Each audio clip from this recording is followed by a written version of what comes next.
change happens all the time, right? And in a situation where people are equal, like a healthy relationship, this is something that people don't often realize. A healthy relationship is transactional. I have something that benefits you, you have something that benefits me, so we share our benefits together. And in an ideal relationship, us sharing our benefits results in a net win for both of us. So the sum is greater than the total of the two parts, right? So a healthy relationship should be transactional. Give and take. Sometimes I need your help, sometimes you need my help. In an unhealthy relationship, it's very one way. It's a zero-sum game. One person wins, one person loses. So you have to test whether your partner is willing to give and take, or whether they're just there to take.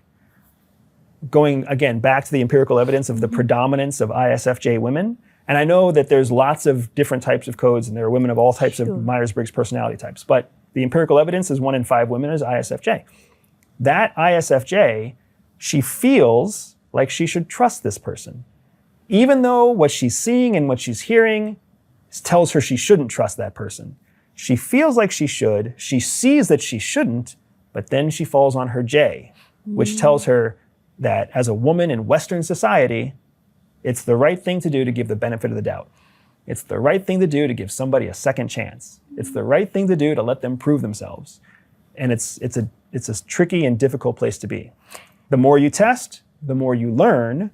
The more you learn, the more information you have to challenge your instincts, which make you feel like you have to trust somebody that you shouldn't trust. And is there sometimes like a piece of information that we hold on to as quote unquote evidence that we keep going back to, but maybe that's false evidence as well? And the reason why I ask you is Dirty John, apparently everyone said, oh, he was always saying like what a great father he was, and like, you know, he was so loving to his 2 daughters. And so let's say you're meeting him for the first time, you hear about, oh my God, he's this great father. Maybe you meet the daughters, you think, oh my God, they've got a great relationship.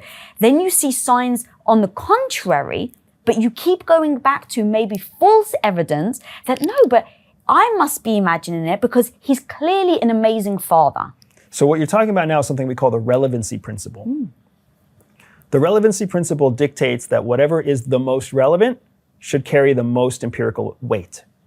So if you made a delicious steak 2 years ago, but every steak that you've made since then has just not been right, I shouldn't keep asking you to make steak, because over time, what you're showing is that you have lost relevancy in the art of making a good steak.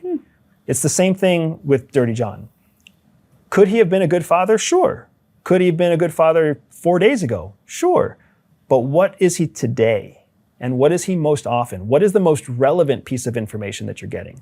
It's not necessarily that the evidence was false. He really did do nice things at some point. But he's also very realistically done dirty, suspicious, dishonest things since then. So you've got to fall back on the relevancy principle. This is another trap that women will fall into more often than men because of the societal pressure to give people the benefit of the doubt. The person, he just slapped you. He just called you stupid. He just spent money on the credit card and lied about it. Whatever he just did it. According to the relevancy principle, that has to carry more weight than what he did 6 months ago or 2 weeks ago or even yesterday. So if yesterday he said, I'm sorry, babe, I'm going to do better, and today he didn't do better, you have to put more weight in the action that he took today than the promise he made yesterday.